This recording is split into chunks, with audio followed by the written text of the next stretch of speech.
Welcome to the Businesstalk podcast. I am your host Deepak from India. Today we have the privilege of welcoming Dr. Nina Bandelj as our distinguished guest on the Businesstalk. Dr. Nina Bandelj is the Chancellor's Professor of Sociology and the Campus Equity Advisor at the University of California, Irvine.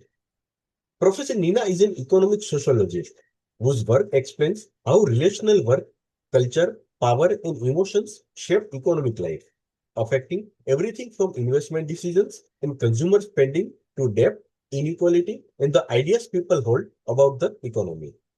She has authored numerous scholarly articles and book chapters and has written 6 books, including Money Talks, explaining how money really works, published by Princeton University Press, co-authored with Dr. Frederick Wehry and Dr. Viviana Zelzer. Dr. Bandelj earned her PhD from Princeton University and has held fellowships at the Center for Advanced Study in the Behavioral Sciences at Stanford, the Max Planck Institute for the Study of Societies in Cologne, and the European University Institute in Florence. She is an elected member of the Sociological Research Association and has received multiple honors from the University of California, Irvine, including the Distinguished Mid-Career Award for Service, the Dynamic Bombs Award for Academic Achievement, and the Carol Connor Equity Advisor Impact Award. A widely recognized leader in the field, Dr. Nina served as a vice president of the American Sociological Association and as a president of the Society for Advancement of Socioeconomics. She was the long-standing and first woman editor of Socio-Economic Review and currently serves as the president of the Sociological Research Association. In today's conversation, Professor Nina Bandelj shares key insights from her latest book, Overinvested, The Emotional Economy of Modern Parenting, examining what happens when children are treated as an investment projects and parenting turns into exhaustive labor. Please join me in extending a warm welcome to Dr. Nina Bandelj. Professor Nina, thank you for sending your latest book, Overinvested, from across the ocean. I'm deeply honored by your presence and truly grateful for your time with us today. Thank you so much, Deepak. It is my honor to have this conversation across the oceans. And I'm so glad that I'm here finally after we've exchanged and you got the book and your careful reading of the book. I should also say that I'm grateful to you for this wonderful service that you do to the business community across the globe, to both scholars to present work and research, but also practitioners. So eager to talk to you today. Thank you, Professor. Professor, in your book, you argue that children have increasingly been framed as both emotional treasures and investment projects. What changed culturally and economically to make this feel like the default model of good parenting today? Right. In my book, Overinvested, The Emotional Economy of Modern Parenting, not so unhumbly displayed right there on my shelf, I trace how history have changed and how we have changed in the way we think about children and what it means to raise them. So for our global listeners, I should note that my analysis is mostly for the case of the United States. But I do think that there are parallels elsewhere. I would welcome to hear from colleagues from around the world what they think. But for the case of the United States, we have now this modern parenting standard where we've turned children into investment project and child rearing is exhausting labor. And that's, I would say, quite unique in recent history. If we consider American childhood from maybe a century ago, historians will tell you that parents depended on the labor of their children for the survival of the family. Children worked in the fields and they worked at home doing chores, even in factories. But this understanding of children as economically useful, if you would like, as Professor Viviana Zelizer, who is a dear collaborator, I should note, but wrote in this book that I have here, fondly used Pricing the Priceless Child, tracing a transformation from an economically useful child to an emotionally priceless child. And this had to do a lot with the child labor laws. There was the Fair Labor Standards Act, I think of 1938, that outlawed child labor at the federal level. And the cultural change accompanied these processes. So, for instance, Professor Zelizer looks at child insurance and how the way court cases were adjudicated when parents, for instance, sought compensation that wasn't because they lost child wages, but because they suffered the mental pain and anguish, as she writes. They were bereaved. So childhood was no longer a primarily productive economic stage, and it became this emotionally valuable one. Now, I take it one step further into the more recent decades, and I argue that children are still, yes, emotionally valuable and priceless. They're emotional treasures, as you said, but there is a specific way in which we treasure them, and that is by parents having to keep a very close eye on their development, on their schooling, on their education. I link this to the fact that we have made human capital a big value in our society. So this notion of human capital, the business community, understands it so well. We use it so frequently to describe skills and talents that people accumulate, mostly through education. And those skills would increase individuals' productivity. That's why it's called capital, right? You can invest in it and it will yield returns. But I say that we should not take this focus on human capital for granted. It is the way that history proceeds. And not so long ago, even economists would actually find it quite unsettling if we refer to humans as, well, capital. But we have naturalized that language. So human capital is everywhere. It was popularized by economist Gary Becker, who won the Nobel Prize for this, and applied it actually to what parents do with children in their home. They build a child's human capital. So this capitalization, or a bigger word even, economization more broadly, has slid into our homes around the intimate parent-child bond, right? So, we still see children as vulnerable and emotionally priceless, but I think as a society, we've also embraced this mindset that we need to turn up productivity attributes of individuals, of, little people already, to aim boosting their future productivity. So, this, I guess, priceless child is not just loved, they're an investment projects.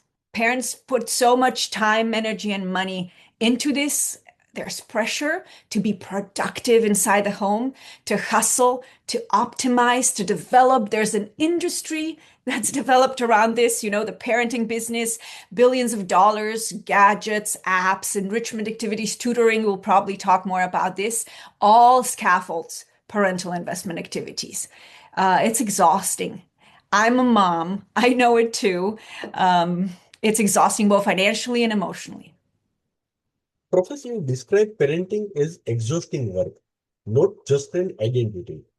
What are the clearest signs from your interviews and evidence that child rearing has shifted into labor in the modern era? I think that's a great question. I will start with a report that was issued in the summer of 2024 by the US Surgeon General, Vivek Murthy. He issued an advisory and called poor parental mental health and burnout of parents a public health crisis. This was based on research that found, that more than 40% of parents or so say that most days they're so exhausted they can't function. one in two parents would say they're constantly overwhelmed with the parenting that they do. And that is unprecedented. And we even call it parental burnout. So think about this word. I talked about human capital and how maybe we should denaturalize it. But consider that we use a word that was developed for the workplace to describe what's happening in the home. The word parental burnout was not even used very commonly until about 2015. I have to tell you that I used Google Ngram, that it's the word dictionary that scans all the books, and you could see how the word took up after 2015, before the pandemic. So we've taken it to describe what's happening in the home, to not only call it child rearing, but to call it parental job.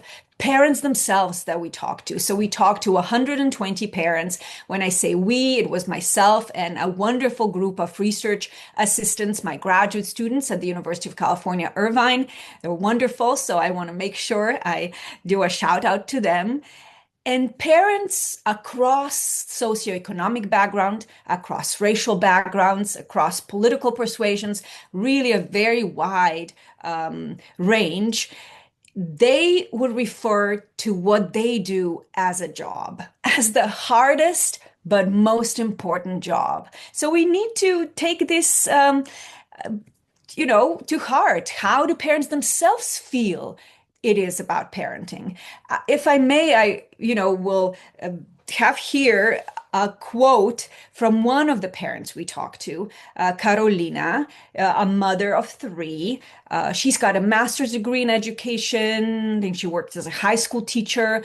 Her husband was an electrician. Was sort of middle class background. And she talked about this schedule that she needs to put in. Is it okay if I give you some of her words? Please So go she ahead. said, Carolina, we live our lives on a schedule. I have to be out of my house by a certain time. I know that when I'm coming home, I have to be on the freeway at a certain time. When I get home, I have to be opening the door at a certain time so I can eat something before we get to go and do all these activities with the children. And I also try to exercise to go to the gym, so I have to squeeze that into the schedule. And I'm always constantly looking at the clock to make sure we're on time so that we can do all of these things. So imagine this pressure of the clock that tells me as an analyst how living the daily life inside a home is just as much on the schedule as somebody who needs to produce, needs to work, to complete a task so somebody else can take over on the job. And this is not only physical work of transporting and shuttling back and forth, but also mental work.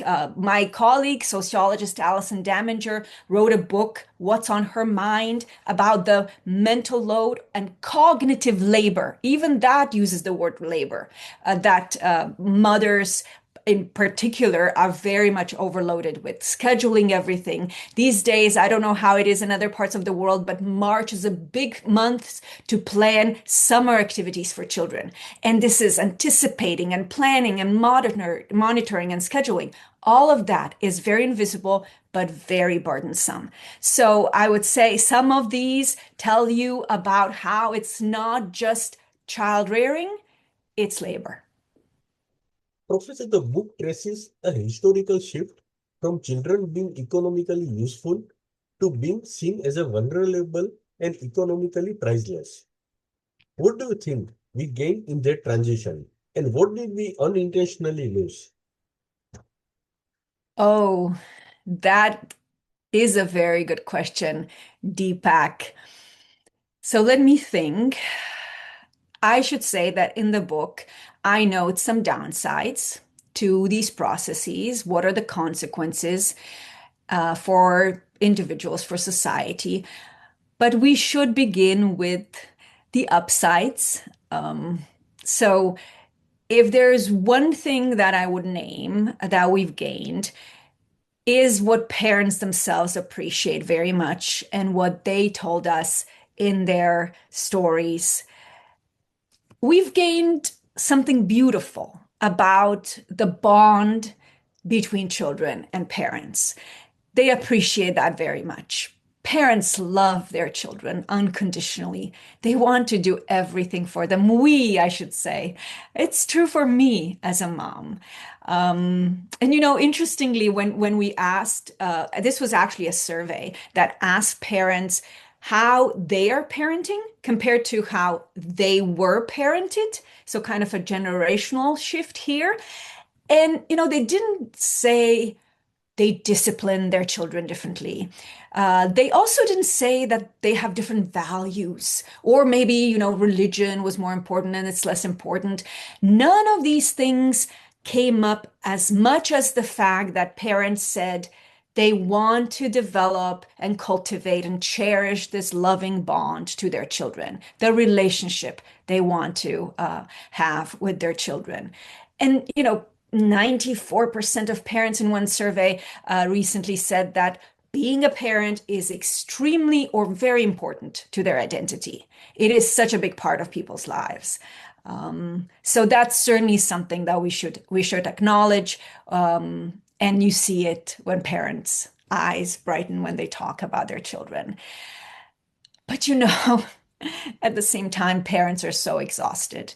I did mention that, and it's not just the pandemic. The pandemic brought this up, but it continues to be the case. The report that I mentioned came out a few years after the pandemic. In fact, these days we're celebrating or maybe remembering how the world changed about 6 years ago, just these days when the pandemic spread. So parents were really put on the spot to deal with the close downs and how do we have children in the home and who's taking care of them, how do we protect their health, etc. And so that exhaustion just continued because if in the home we need to do all this work, like Carolina that I mentioned, one of our interviewees was on this schedule, it's just so much physically, but also emotionally. It's exhausting. So that's the parents. And it's so funny. My title, Overinvested. Some people look at this and they have an emotional reaction because parenting is very emotional. So let me take a moment to make sure everyone understands that when the title says overinvested, it is not, absolutely not a judgment call on parents, that they're not doing something right. And, we feel it so personally that, for instance, in one of the discussions I had, somebody said, oh, now somebody's telling me that I have to do less, and it's one more thing that I have on my plate to do. Just imagine, that heartbreaking situation where everything feels like a burden. All the advice, all the discussion feels like, oh my God, how I'm going to handle it. So I absolutely want to expose the societal norm, the societal pressure that's led us to this so we can talk about change. And I will just mention as a downside, in some ways, also what my colleagues psychologists have discussed. And that is, this is a lot of work, but it's also very child-centered work that in some ways has been, named helicoptering or snowplow parenting or tiger mom parenting, this very hands-on, over-involved approach. Psychologists will say is not very good for the long-term benefit of children. And it's heartbreaking because these are well-intentioned efforts of parents to do everything for their children. But kids need to experience things and make mistakes and fall on the playground before we catch them to learn from those mistakes. So this research is by psychologists who say that limits to independence, to free play and putting them into scheduled activities, that, lowers the ability of children to have resilience as young adults. So one way in the book, I talk about how kids don't do chores. Interestingly, about 82% of parents reported that they did chores as adults, but only 28% have their own children do them on a daily schedule because it's so full, right? So, and it's faster. As a mom, I can tell you, if I do the cooking and the laundry and the cleaning, it's going to be faster. It's going to be done exactly as I want. So, it's a lot of more time and patience. But I would say children learn how to be members of communities, of course, age-appropriate chores, but they would develop these relationships to others, a work ethic. And there's research that actually finds positive effect of chores that children do for their later outcomes. So here we go. Professor, you use the phrase emotional economy of parenting. How do you define that concept for our listeners? And what does it help us see that standard parenting debates often miss? Emotional economy is a phrase that I use basically to capture how deeply interrelated economics and emotions can be. So that's very simple. But for a lot of us, a gut reaction is that somehow, the economy, markets, money, they're about objective movement of supply and demand and people making rational decisions. And so on the other side, this more intimate sphere of emotions is somehow separate, right? And maybe something bad will happen if those two spheres are too closely intertwined. Well, I should say I've dedicated decades of work as a sociologist, as a social scientist, to trying to understand this relationship between economy and emotions. And throughout my work, not just in this most recent book, I've discovered how economic decisions are deeply emotionally embedded. They influence our actions in the economy, but also, how economic decisions related to work, we say we want to pursue our passion in work, consumption, exchange. They are geared often to get an emotional reaction that we're seeking, not simply some instrumental benefit. So, parenting economy is the greatest example because people will understand emotions are involved. There's deep connection between emotions and economy, between love and money. They're if they're two sides of, well, the same coin, if I use the pun.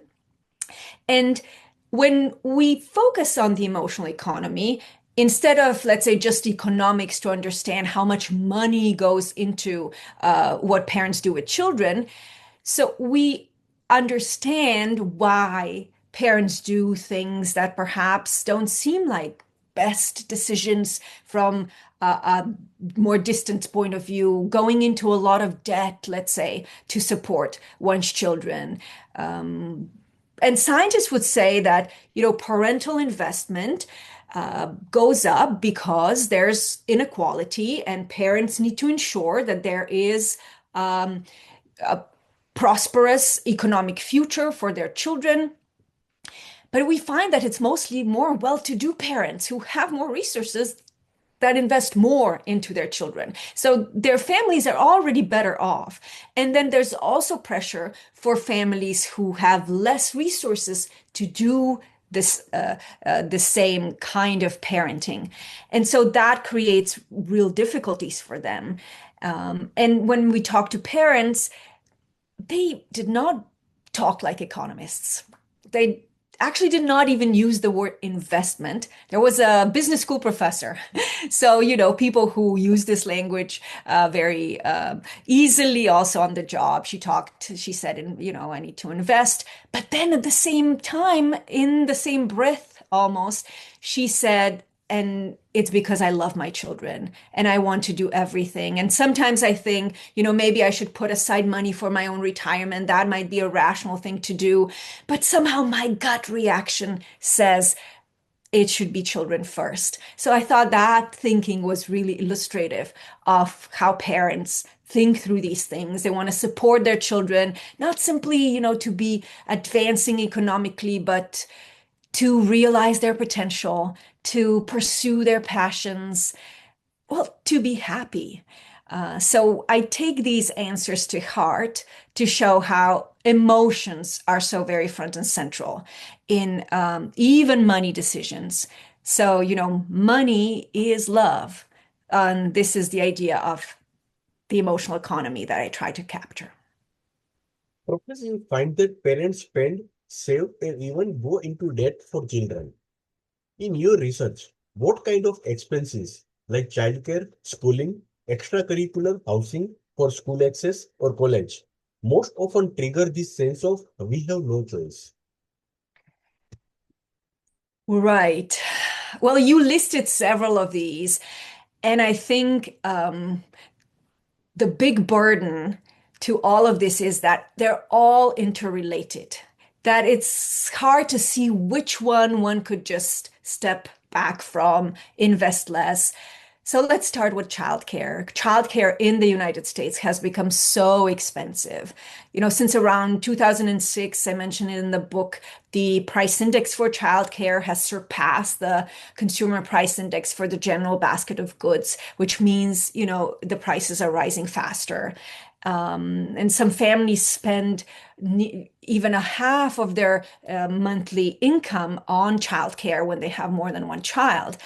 My colleague, Katie Collins, a sociologist at the uh, Washington University in St. Louis, wrote this book comparing policies across different countries to support parents and mothers. And, she had an example. I actually noted it because it was so telling that in Sweden, um,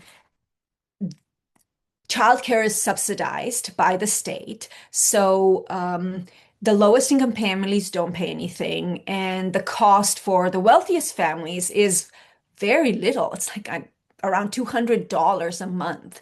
I mean, this is practically, it means that the highest income Swedes would pay less per year than some middle income Americans pay per month. So not the richest, but just in right there in the middle.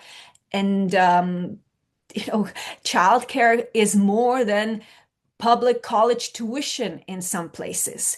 So that's not sustainable.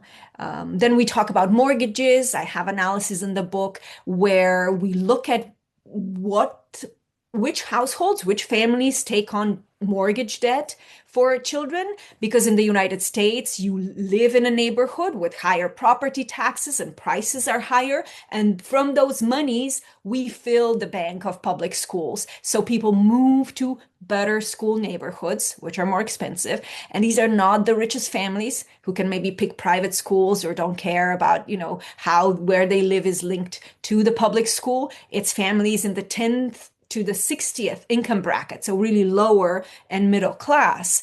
So that's where a lot of financial pressure is. And sometimes this debt is very high to service.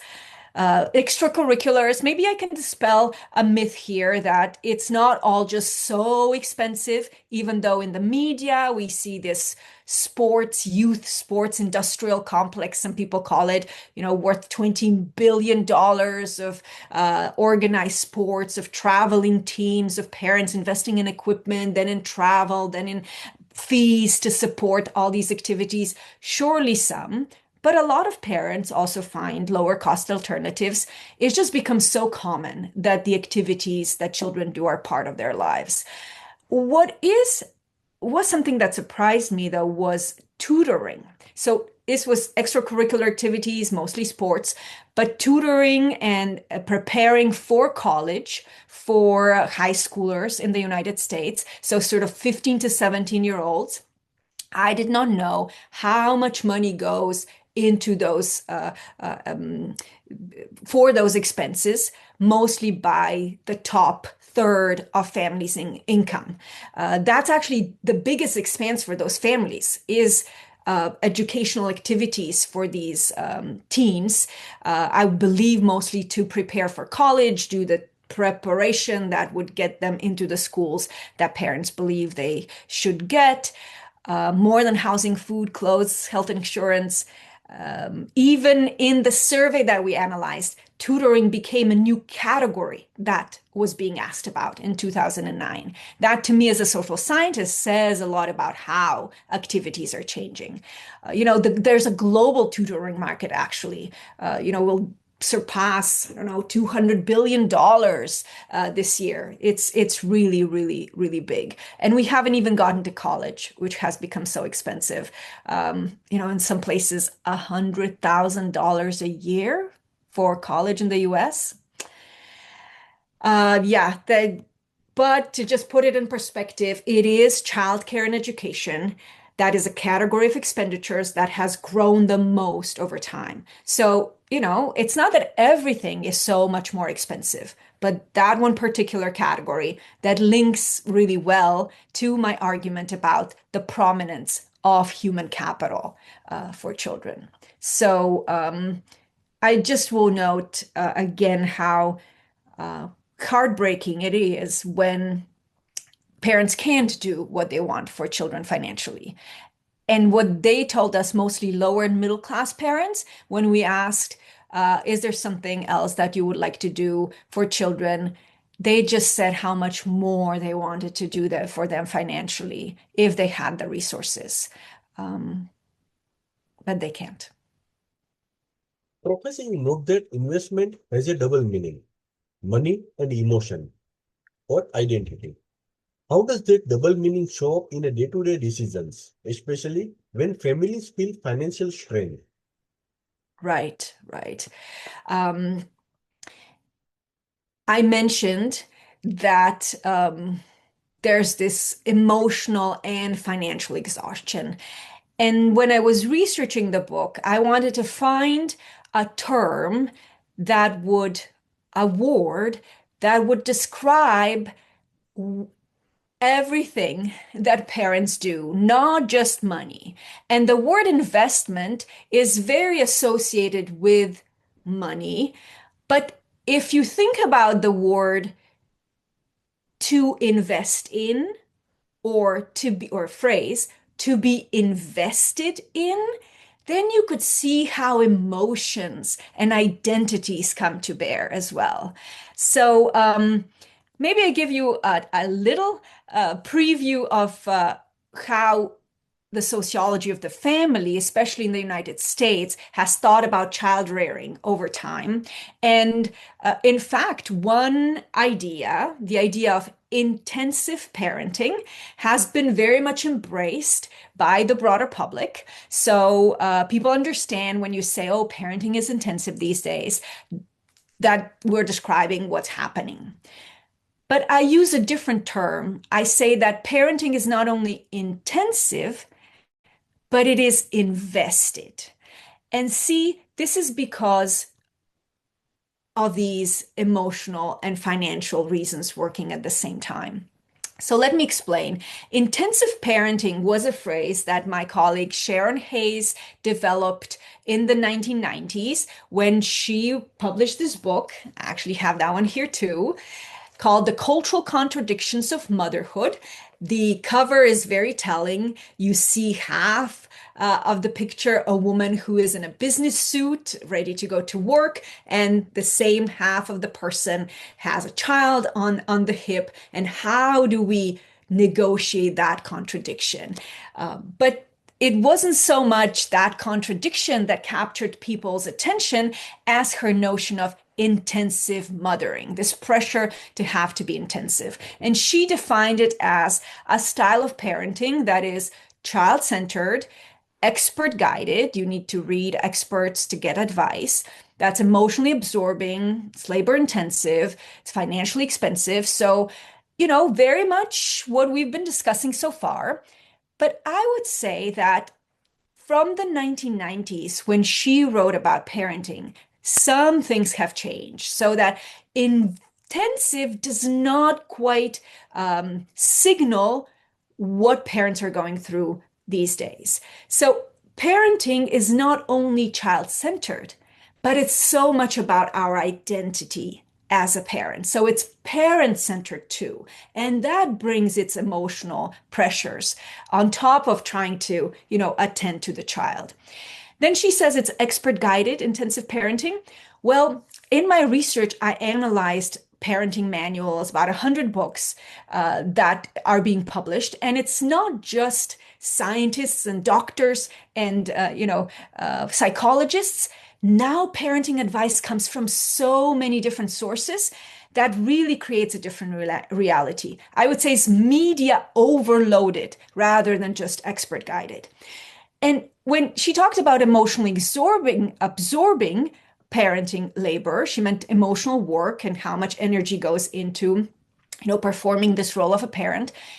But because emotions are so central, we're not only preoccupied with, putting in this emotional energy, but we care about emotional well-being of children. So this is emotions for emotion's sake. So it's kind of a 2.0, right, along the lines of emotion. And when we talk about money, and I should note, most of the research did not study money because it's hard to talk to parents about money. They were not so interested, perhaps. They looked at the time, energy, discussions that parents are engaged in. But money is different today because we live in the financialized world. It's not just savings for children, it's all these financial instruments. In the United States, we have something that's called a 529 savings plan for education. And it's kind of federally mandated account that parents can establish that will be tax advantaged if it's used for education. On the other side, we have parental federal college loans. Parents can take debt that's supported by the state for colleges. There's, of course, also ways in which you could set up a money market account, that you could take a home equity loan, not just take a mortgage, that, you have loans that are from private vendors, lines of credit for everyday expenses. So that reality of monies in plural, not just money, is quite different. And it creates even starker differences across what families could do. So I think these are some of the ways in which the word investment, but in particular to be invested in as a parent, capture that we're investing monies, investing emotions, and investing our entire selves. And so that is what the notion of investment, I hope, does for this book. Professor, your work suggests money can become a language of love in families. How do parents use spending, saving, or borrowing to express care, and what emotional pressures does that create? That's right. Let me also take a moment to say that we talk to so many parents, and I am a social scientist, but those stories, the time they spent with us, that's not just data. It's real people's lives. And I feel a lot of responsibility because people entrusted me and my team with their stories. And sometimes joyful. I mentioned how people's eyes lit up when they talked about their children, but often heartbreaking. We talked to moms who broke out in tears because once they reflected, they understood how much pressure parenting is. And, some even said out loud, oh, I think I'm obsessing about this too much. Or, they worried so much. They worried about how maybe they're messing up their children, in their words. Or they would say they believe this is so high stakes. I think for the business audience, an interesting comparison. They say they're asking for feedback, like performance feedback on their parenting, and asking it from their children. So it was a whole range of emotions. And what was important here is that parents used money to express emotions. They did what we call relational work. That's a phrase, a concept that I've been developing following Professor Viviana Zelizer in how we match social relationships with economic transactions and different kind of media monies for exchange. And, so when, let's say, a parent would give a gift to their son who had great grades. This was not somehow damaging what the child accomplished. It could be a gift card, if it could be some money to put aside for whatever they want to spend it on, or these contributions to the 529 college savings plans that I mentioned. There was a mom whose parents, so the grandparents, established the fund, and then the mom was putting something in. In fact, this mom mentioned how much pressure it is to find money to put into the account every month. And while she really thought this was very important, again, it gave a sense of pressure on resources. Same as people taking out a second mortgage so their kid could attend their dream college. And sometimes even to splurge on something, to give a gift when you have so little resources to express that care and love, for a toy that other kids have and you want your kid to have too. So it's a parent's love, right? And this moral imperative to be a good parent rather than some stoic economic calculation that fuels the emotional economy of parenting. Professor, you argue that two broader forces drive over investment. The first, the rise of an economic style, like economic reasoning spreading into social life, and an emotional style, like therapeutic culture and advice. Can you unpack those, how these two styles reinforce each other in contemporary parenting? You're right. In the book, I explain that to understand this parenting as a job, exhausting job, and children as investment projects, we need to do a cultural analysis. And I identify two central social, cultural, economic, political forces that contribute to it. To make it more easy to remember, I call these two forces one economic style and the other emotional style. So let me say something more about the economic style. That is not simply that economics is everywhere, markets are powerful, but even the kind of thinking, economic reasoning, has penetrated other spheres than markets and economy. So a colleague from University of Michigan, Elizabeth Pop Berman, wrote a book, highly anticipated book in 2022 called Thinking Like an Economist. And in that analysis, she showed how the economic style of thinking, cost benefit analysis, so again, not something that's so natural to a lot of people, but is a way to understand how policies, for instance, are being evaluated. They're evaluated on efficiency, not necessarily on equality, Berman argues. So this thinking like an economist, this economic style of thinking, I say, has also come into the home. And the notion of human capital that I described earlier is one way in which the economic style has influenced what we do in the home. So that, even this notion of development, child development, that we need to optimize this investment, that everything is a learning activity, an enrichment opportunity. That is, to me, an indication of this economic style.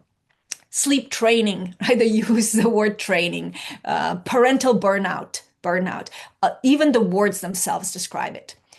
But I would say equally powerful is this second force that I call emotional style. And while there's a lot of talk about the economy and maybe even how the economy raises everything, I think the economic style is so powerful because it marries really well with the rise of the emotional style. What do I mean by that? It's the rise of the therapeutic culture that is seeking advice, using emotions as moral authority, centering how we feel, not just how we decide and where we spend our money, but how do we feel about ourselves and others. And explosion of parenting advice is very much along those lines. And it doesn't just come from, experts. It comes from popular psychology and social media, on WhatsApp, on, Instagram. It's people are seeking that advice, and we believe we need to ask for advice to be able to know how to parent constantly. So it's not just about parenting, but also about parenthood, as I mentioned before. And we see how the very famous books are not necessarily from doctors. In history in the US, there's one called Parenting Bible by Dr. Benjamin Spock that a lot of families had. Well, today we have journalists writing about their experience as a mom in Paris, or we have a law school professor, Amy Chua, not writing a legal treatise, but she's writing about being a tiger mom. That received so much attention. There's also this book, All Joy and No Fun, by journalist Jennifer Senior, published in 2014. That was a New York Times bestseller, and asked, how do children impact parents? All this discourse is part of the rise of the emotional style. And so I think when you have it entrenched in emotions, what you do with money is just seems so natural. And it's all about parents, emphasis on parents having to do and shoulder the burdens. Even if it says trust your instincts, at the same time, you will have like a 50-step infant sleep training course. And, there's kind of this advice, oh, you can let go, you've got this. But then the sense is you're probably doing it wrong because another piece of advice comes at another moment. And, as I mentioned before, parents don't call this investment. They frame it in terms of love and devotion and often sacrifice, as an example of an emotional economy. So these two styles are in no contradiction. They don't exist in separate realms. They are going hand in hand. Money is love, as we've discussed. And, parenting is the most sacred kind of labor. Professor, the book warns that privatizing child rearing and pouring money, time, and emotion into children can ultimately harm parents, children, and society. What mechanism did you see that turned good intentions into negative outcomes? So I mentioned about the financial pressures.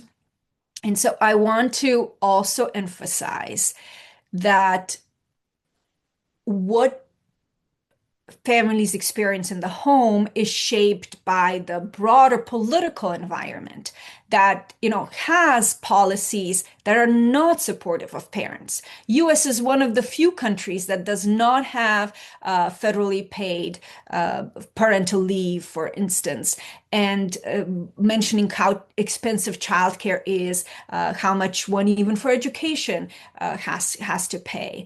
And when it becomes so much about money and the increasing financial pressures and childcare and college and all these things becoming so much more expensive, and if parents are the ones who have to do this, that creates starkly unequal consequences for American families who, come from lower compared to more higher class background. So we have evidence. I analyze a lot of financial data in the book as well, from the Survey of Consumer Finances, for instance, or the Consumer Expenditure Survey, panel study of income dynamics study, that would show, for instance, how it's the wealthiest families that accumulate these financial assets, I said, that the financialized economy offers. It's actually more advantaged families that have 529 tax accounts, about 20% of those compared to only 3% of other families. And I mentioned these are tax advantaged, right? So if you can put your money somewhere else, you can in fact advantage your family's position when you participate in these activities.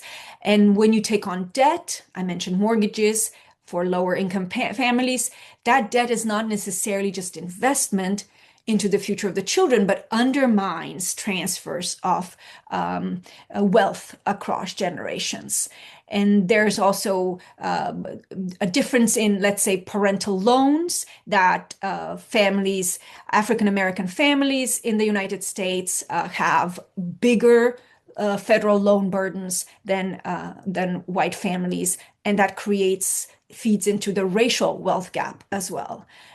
So, some time ago, another colleague of mine, I mentioned so many great sociologists that I built upon, Annette Lareau, also former president of the American Sociological Association, wrote an influential study. It was called Unequal Childhoods. And in that study, she traced how simply parenting reproduces inequality. And I think in the new era, when so much more money is concerned, it's not just about reproducing inequality, it is about growing inequality. And that is very hard. And if I may say so, one of the reviewers of the book for Publishers Weekly pointed out that this is, an urgent reckoning for American parents, because it's not just about their own exhaustion, but it is about societal consequences. Professor, before we wrap up, I would like to close with one last question. If overinvestment deepens inequality, where wealthier families can build assets for children while others rely more on debt, what policy or community level changes would most beneficially and effectively reduce pressure on parents while improving children's well-being? Well, that is the $1 million question, Deepak, I suppose, right? How can we change the system? Because it is the system that needs to change, not just any one individual. And if anything, my book tries to unveil these societal changes, the societal pressures, so that it's not about anyone's failing to be a good parent or wanting to do more and feeling the pressures, but how the society has created this big expectation that parents are solely responsible for children. And, it's, I could say, privatized, so deeply privatized child rearing. And of course, this is a very private, intimate matter, but let's remember that once we used to say, it takes a village to raise children. And I not only mean that, it's good to have an auntie or extended kin or neighbors who help out, absolutely. But this whole idea of village, of community, taking responsibility for raising children, that's the important message. So that children are not only the private investment stock of parental, attention, but they are a common responsibility. Cannot simply be an individual choice or an individualistic pursuit, because we're raising members of society. So anything that releases financial pressures on individual parents would go a long way in helping create a different reality. But I would say, importantly, need to change structures, but we need to have a vision of why we should do so. And that starts with a different idea of reimagining who children are, what is our responsibility for them, what do parents deserve, and why we need to weave the fabric of society to create this bright future that we all imagine for their children. So, if I could help open that conversation of reimagining children, how to channel our bottomless love and our significant financial resources to create this more sustainable future that supports all families and all children, no matter how financially secure they are. Well, if we start talking about that, then maybe the decade of research and attention that I spent on my book, Overinvested, well, may I say, it may be worth my own investment. Thank you, Professor Nina Bandelj, for such a thoughtful and illuminating conversation, and for helping us to see how modern parenting has become shaped by both emotional expectations and economic pressures. I especially appreciated how you connected big historical and social shift to the very real, everyday choices parents make about time, money, and what it means to be a good parent. Your work invites us not only to emphasis with exhausted parents, but also to question the systems and stories that make overinvestment feel inevitable.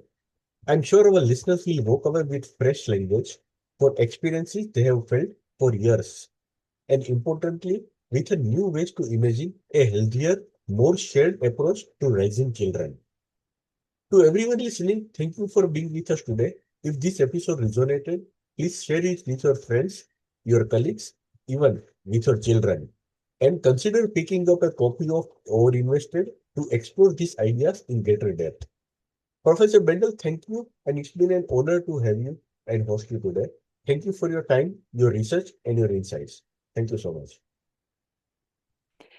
Deepak, it has been a true honor, real pleasure to be in conversation with you. And the words you just said about the book and our communication have been wonderful, and with deep gratitude, sending it from California to India and to listeners in your global world of business talk.